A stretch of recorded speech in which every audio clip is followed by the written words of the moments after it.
September 25th, 1066. We often talk about these huge historical turning points, those moments where everything just shifts. Right.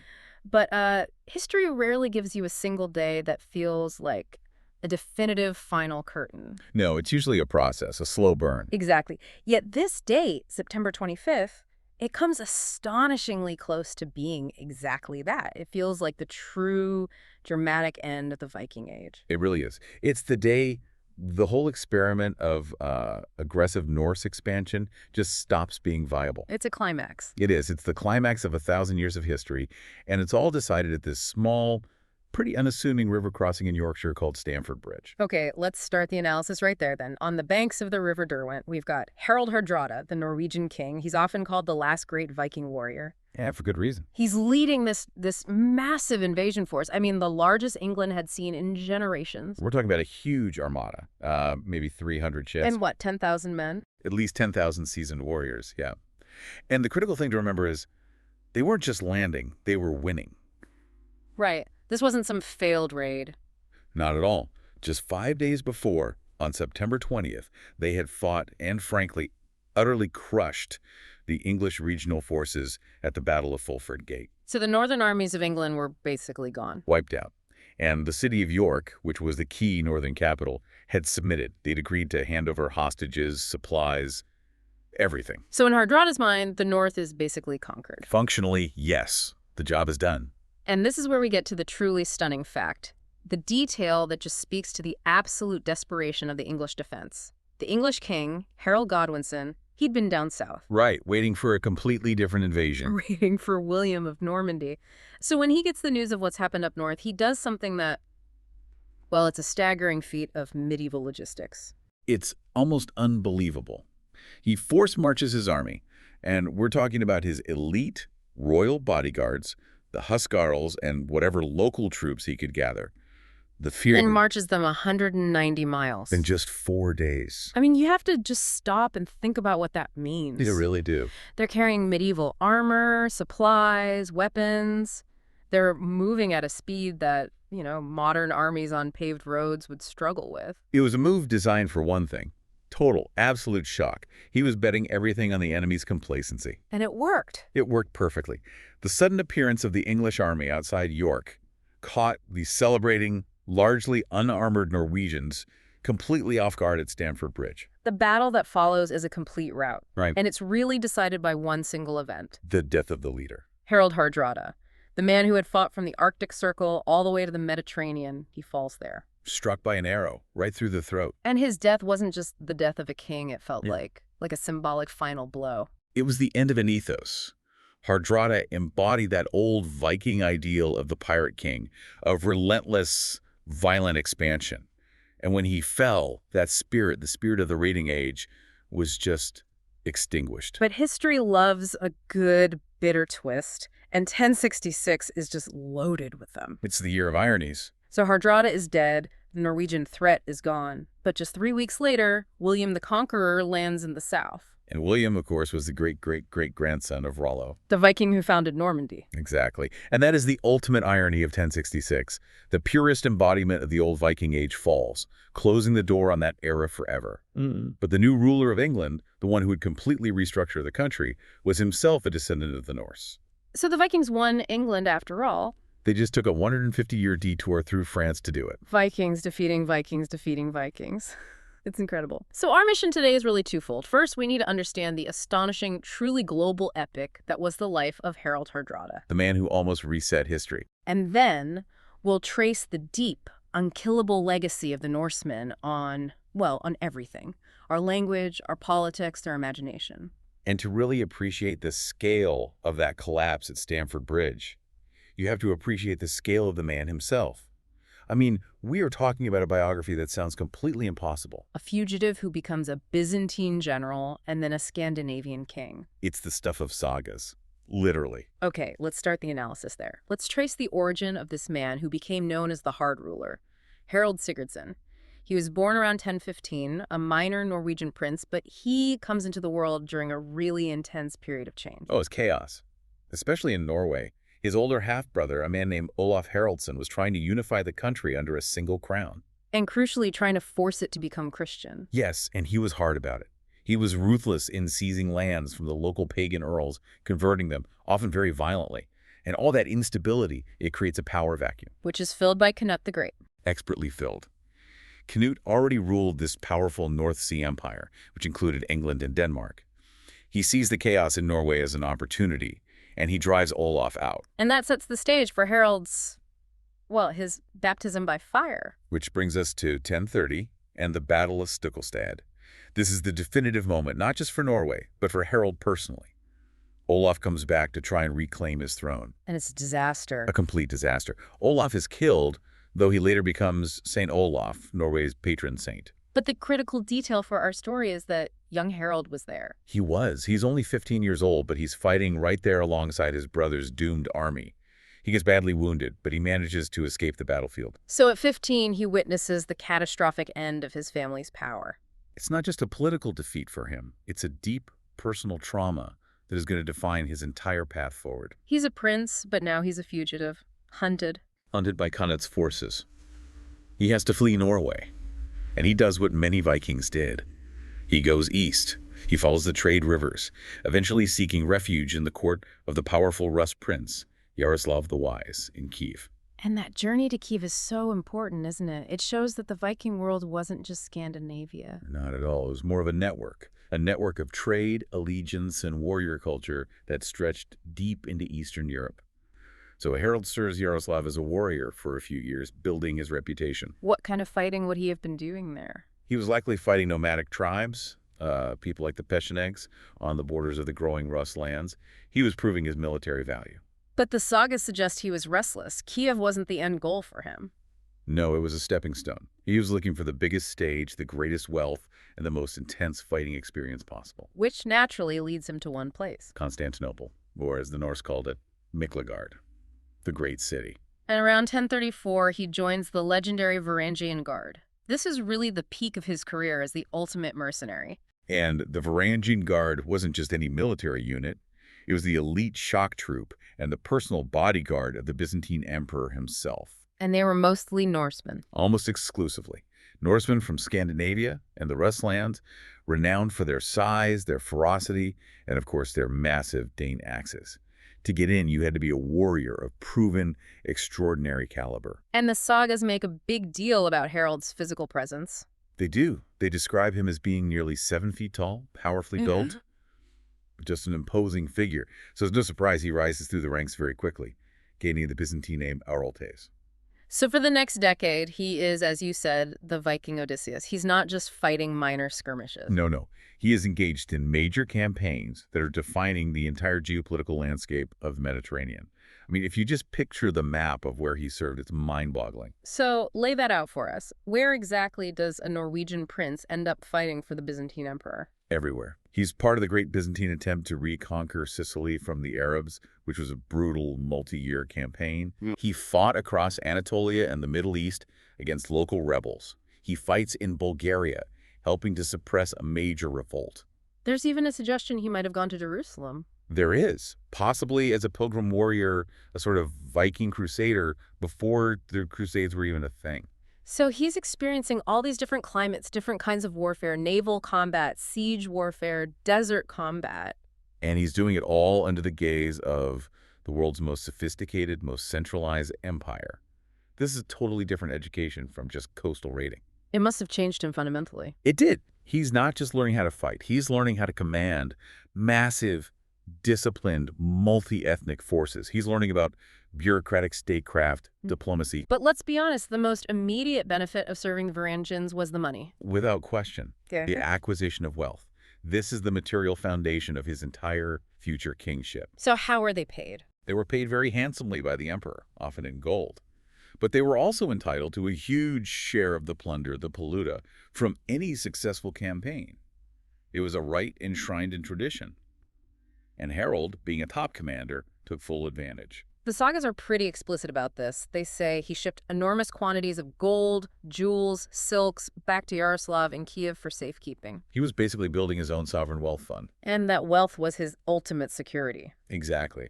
He could lose his position, he could fall out of favor, But as long as that gold was safe in Kiev, he had the resources to raise an army and claw his way back to power.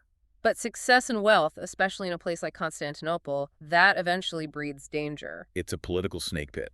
And around 1042, Harold finds himself imprisoned. On what charge? It's a bit murky, but the main charges were about misconduct, specifically keeping loot that officially belonged to the emperor.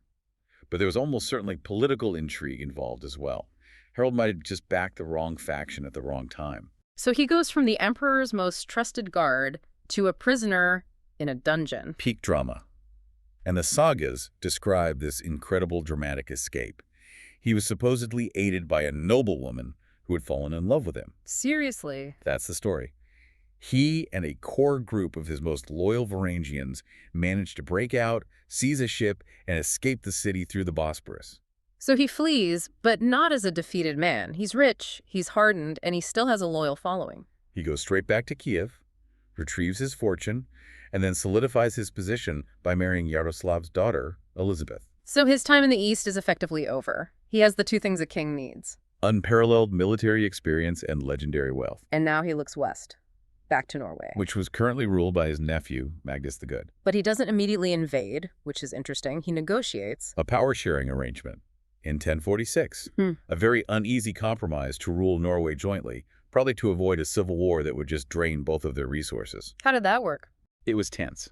Magnus was the senior ruler, so he got 2/3 of the kingdom's revenue, while Harold, despite all his wealth, had to accept 1/3. And how long did that particular compromise last? Exactly 1 year. Of course. Magnus died in 1047, leaving Harald Hardrada, the fugitive prince turned mercenary general, as the undisputed sole king of Norway. But he doesn't settle into a peaceful reign. He immediately sets his sights on Denmark, and this is where he earns that infamous nickname. The Hard Ruler, Hardrada. And that title, it just encapsulates his entire methodology of rule. For the next 15 years, all the way until 1066, he's locked in this bloody, exhausting, and ultimately inconclusive war against Svein Estridsson for the Danish crown. And it wasn't a war of big decisive battles. It was a relentless campaign of terror and economic warfare. He repeatedly raided and burned the Danish coast. He sacked vital trade centers. He was merciless. Absolutely merciless to his enemies, and all this endless war had to be funded. So he taxes his own people heavily. Very heavily. He was not interested in being a popular king. He was interested in conquest, power, and wealth.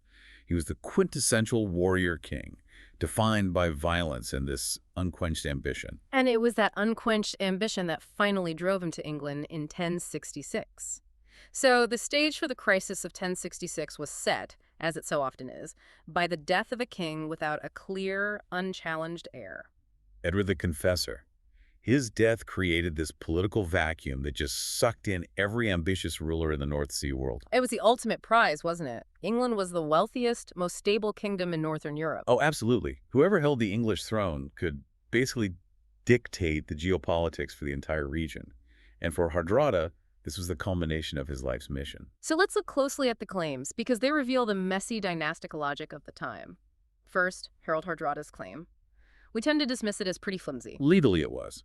But within the context of the old Viking empires, it had a specific, if weak, foundation. It all hinges on this old agreement, right? It hinges entirely on an alleged agreement made back in the 1040s between his nephew, Magnus, and Cnut's son, Hardrada. And the agreement was what? That if one of them died without a male heir, the other would inherit both England and Denmark. So the argument was, Magnus inherited the claim to both, and when Magnus died, Hardrada, as his successor in Norway, inherited that claim to England. Precisely.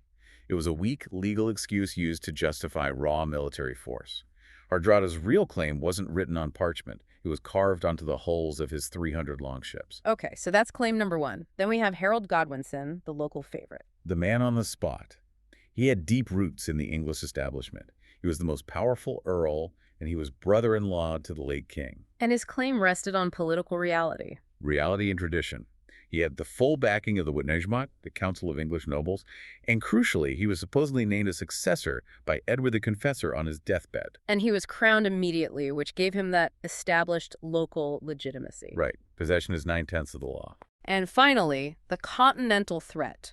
William of Normandy. His claim was all about promises and oaths. Entirely. William claimed that Edward had promised him the throne years earlier, when Edward was in exile in Normandy. But his most effective weapon was that famous controversial oath that Harold Godwinson himself had sworn. Yes. The story is that Godwinson had been shipwrecked off the coast of Normandy, and he basically became William's unwilling guest or prisoner. And under those circumstances, he swore on holy relics to support William's claim to the English throne. And whether he was sworn under duress or not is kind of irrelevant to William. William used this oath brilliantly. He framed Godwinson as an oathbreaker, a perjurer. And he took that claim to the Pope. He did.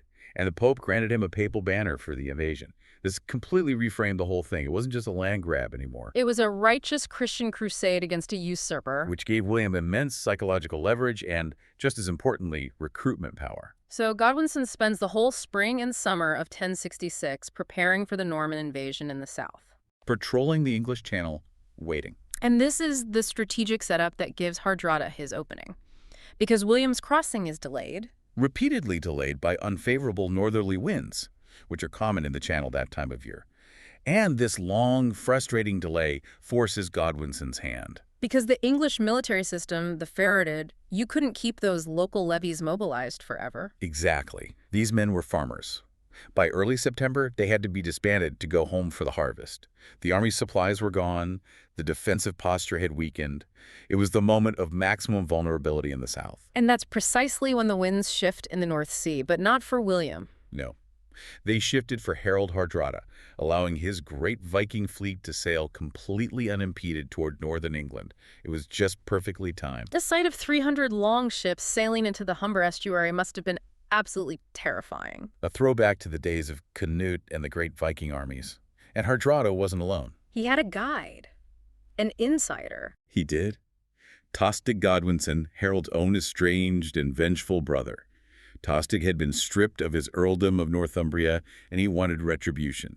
He provided local knowledge and a small contingent of his own men. So they marched towards York, and the local earls, Edwin and Morcar, they try to stop them at the Battle of Fulford Gate. And it's a bloodbath. The Norwegians, led by Hardrada, are just too experienced, too numerous, and too ferocious. They completely crush the northern English army. So with that defense shattered, York has no choice but to submit. They agree to give the invaders provisions, hostages, everything. So Hardrada, thinking the north is secure, moves his army about 10 miles east to Stamford Bridge. This was meant to be a staging ground, a place to rest while they waited for the supplies to arrive from York. And this confidence proved to be fatal. It was a warm day. They felt secure, miles from any real threat. The sagas say that many of the warriors actually took off their heavy mail shirts and left them back at the ships. I thought the fighting was over. They were relaxed, celebrating, and dangerously unarmored. Meanwhile, Harold Godwinson is racing north. We have to pause again on this forced march. It is the key to the whole thing. He covers 190 miles in 4 days. No king in Western Europe was expected to move a full army that quickly. It was a testament to his desperation, but also his tactical brilliance.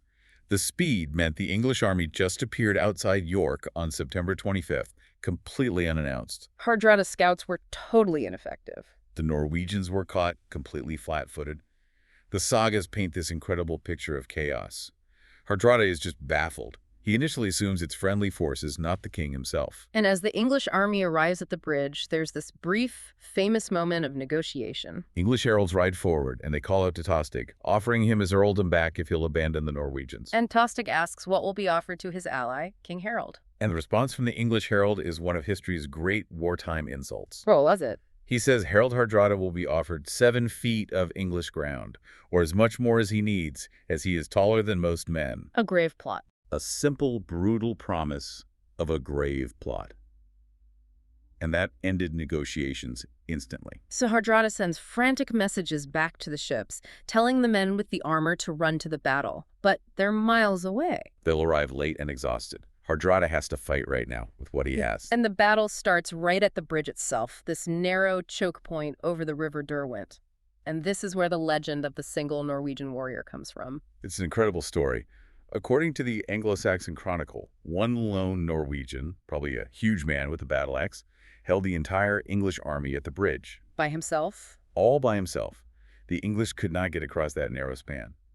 He bought invaluable time for Hardrada's main force to try and organize a shield wall on the bank. He was a one-man fortress. He really was. Hmm. He reputedly killed 40 English soldiers before they found a truly ingenious solution. Which was?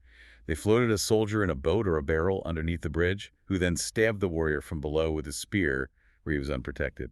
A surprisingly sneaky end to a heroic stand. So once the bridge is clear, the English pour across. And the main fight begins. The Norwegians form a tight shield wall, but they're facing two critical disadvantages. They're outnumbered. And, crucially, they're unarmored. Mail shirts were essential defense, and many of the Norsemen were fighting in just padded tunics. And how does Hardrada himself fight? He fights in a way that truly invoked the old Viking gods.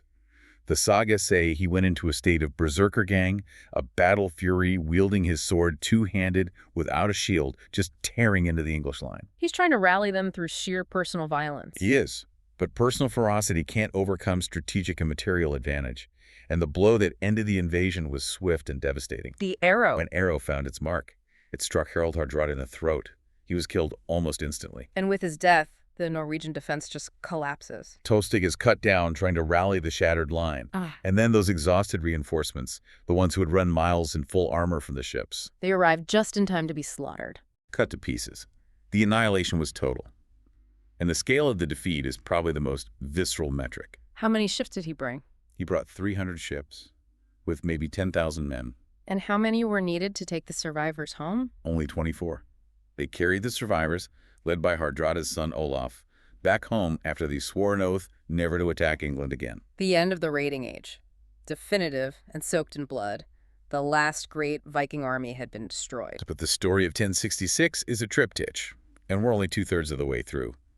Harald Godwinson had defeated one Viking invasion, but that remarkable feat at Stamford Bridge bought him just 3 weeks. Because 3 days after the battle, the crucial element that had protected England for months, it shifts. The wind.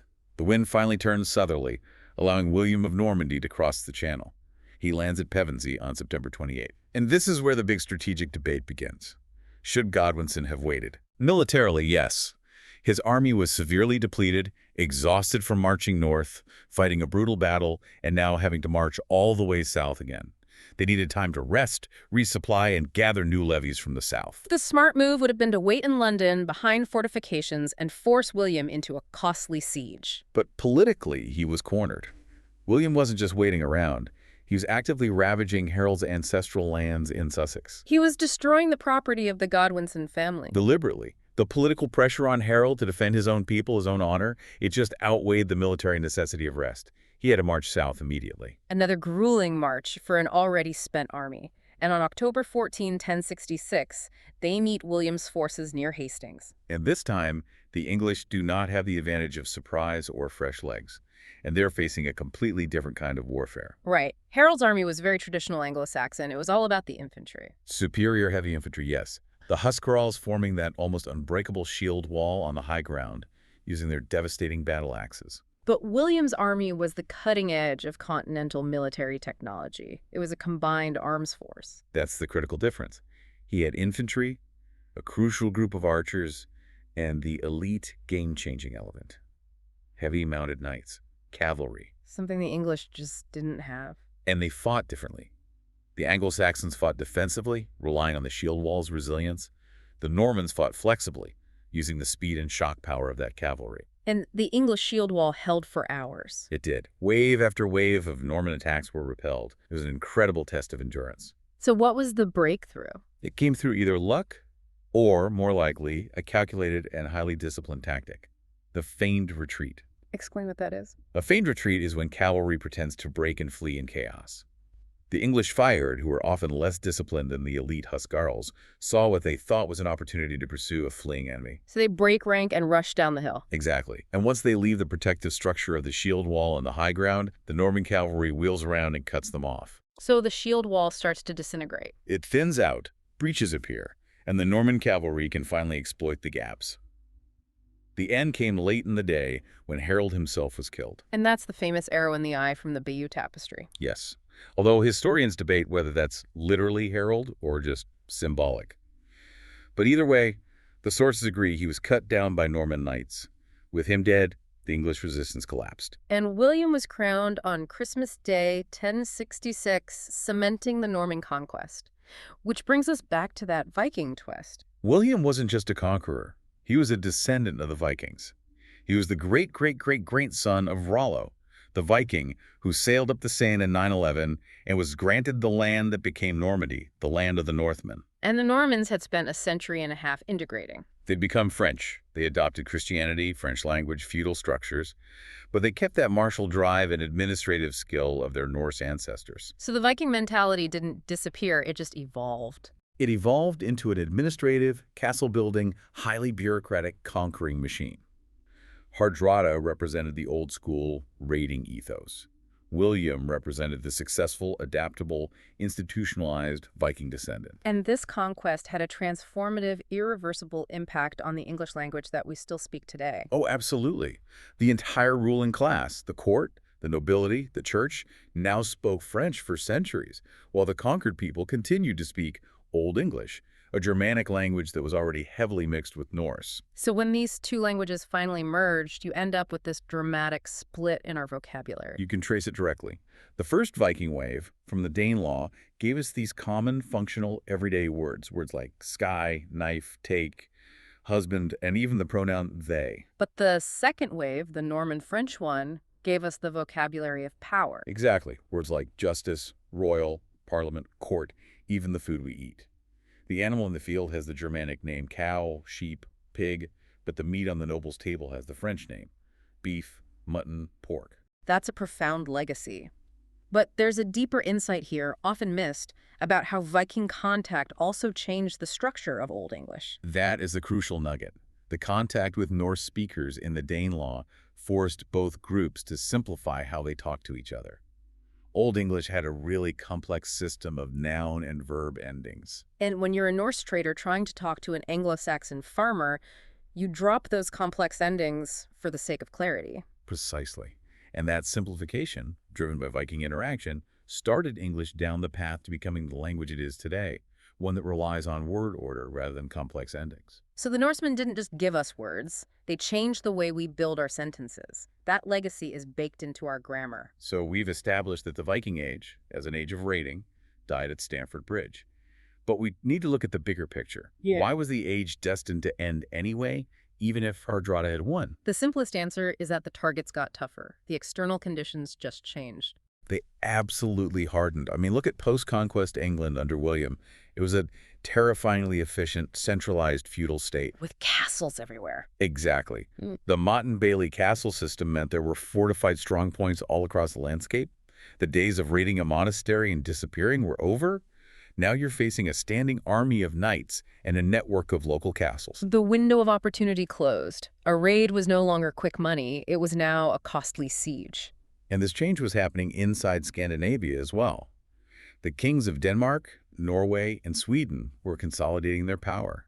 They stopped being pirate kings and started becoming conventional Christian monarchs. Their focus shifted. It shifted to stable trade, taxation, dynastic marriages, integrating themselves fully into the European political system. And a huge part of that was the Christian Revolution. The motivation for the old Viking warrior was so tied to pagan mythology. Glory, Valhalla, Odin. And Christianity systematically dismantled that worldview. A Christian king can't encourage his subjects to die for Valhalla. The church introduced new legal structures, new moral codes.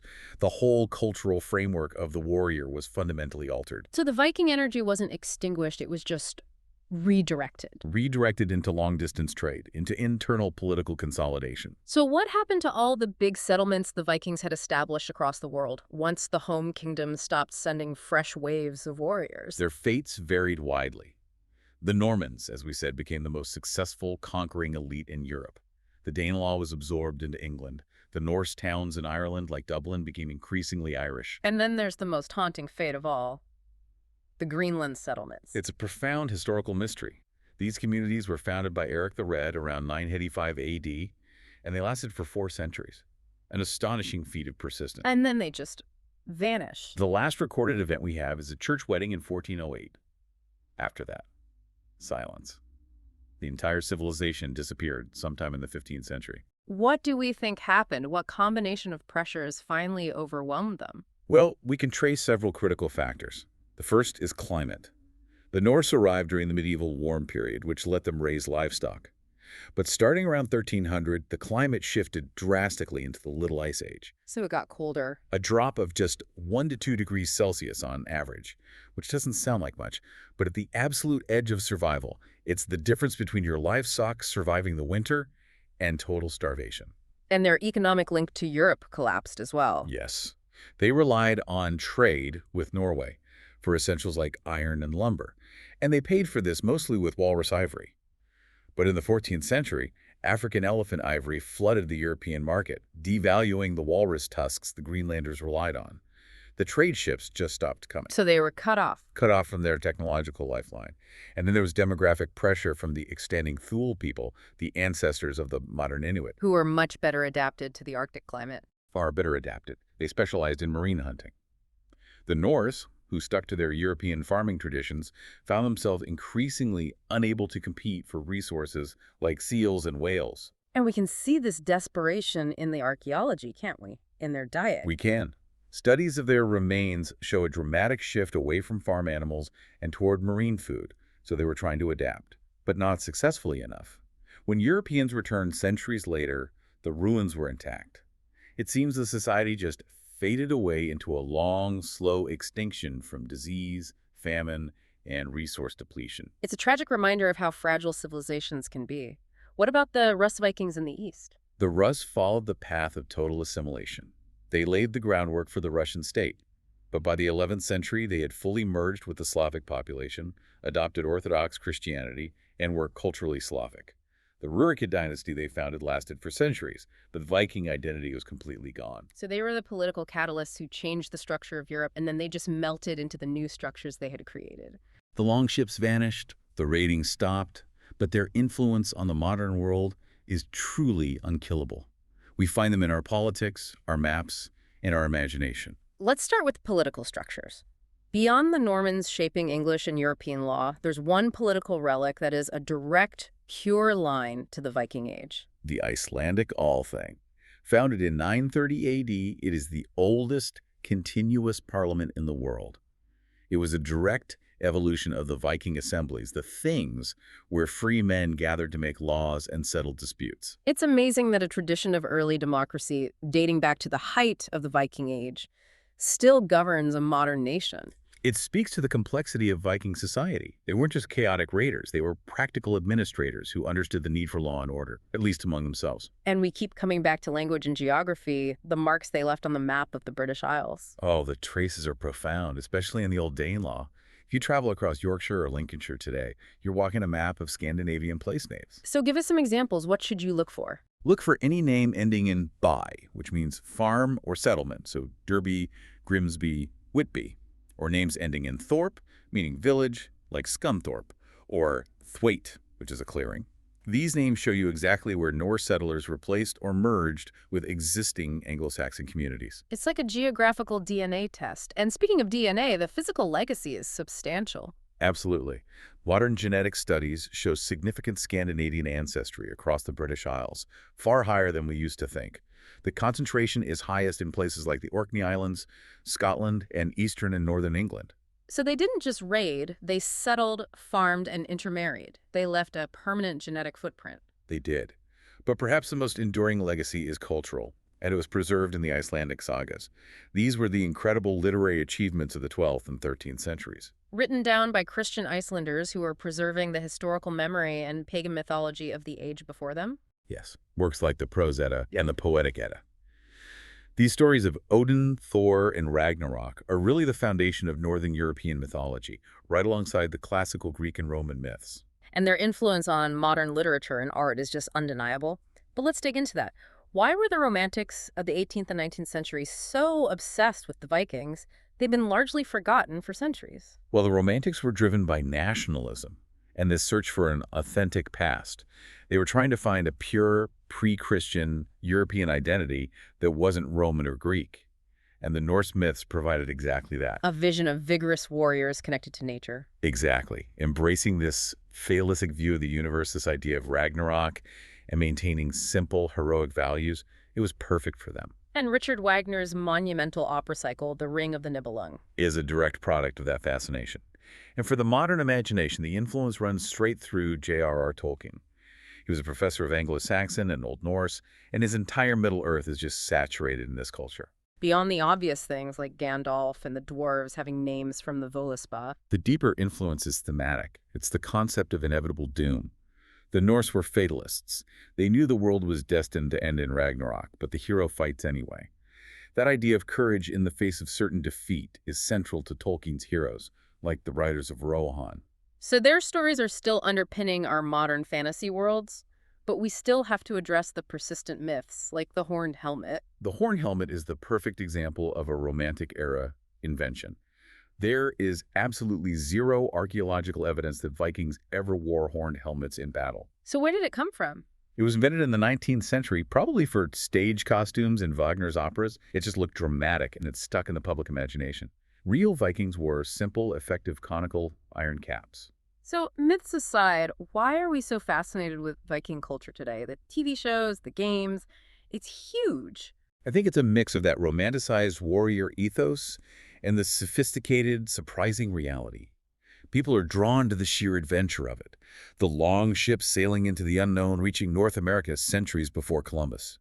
But also the elements that complicate that simple barbarian narrative. Yes. The sophisticated trade network stretching from the Arctic to Baghdad. The surprisingly high status of women compared to other medieval cultures, and those early democratic assemblies.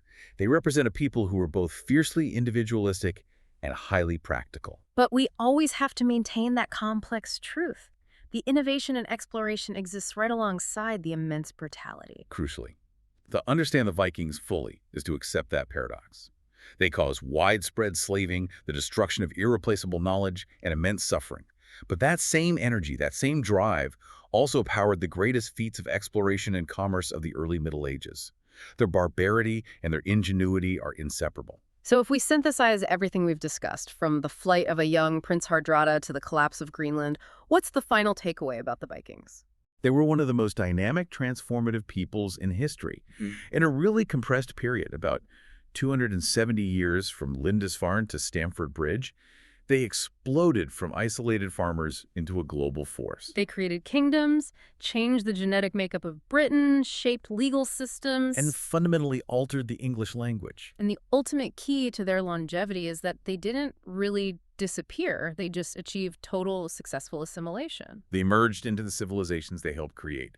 They are thoroughly integrated into our identity. They're in the way we structure our sentences, the names on our maps, and the foundational myths of our fantasy stories. They are hidden in plain sight. The ultimate legacy of the Vikings is that they are still very much with us. Before we wrap up, I have a final provocative thought for you to consider based on all this. I'm ready for it. We based our entire discussion around the life of Harald Hardrada, the Hard Ruler, the absolute epitome of that aggressive, expansionist warrior culture. If you look at the nations that descend directly from that culture today, modern Norway, Denmark, and Sweden, they are known globally for being egalitarian, peaceful, consensus-driven social democracies. That is a staggering historical pivot.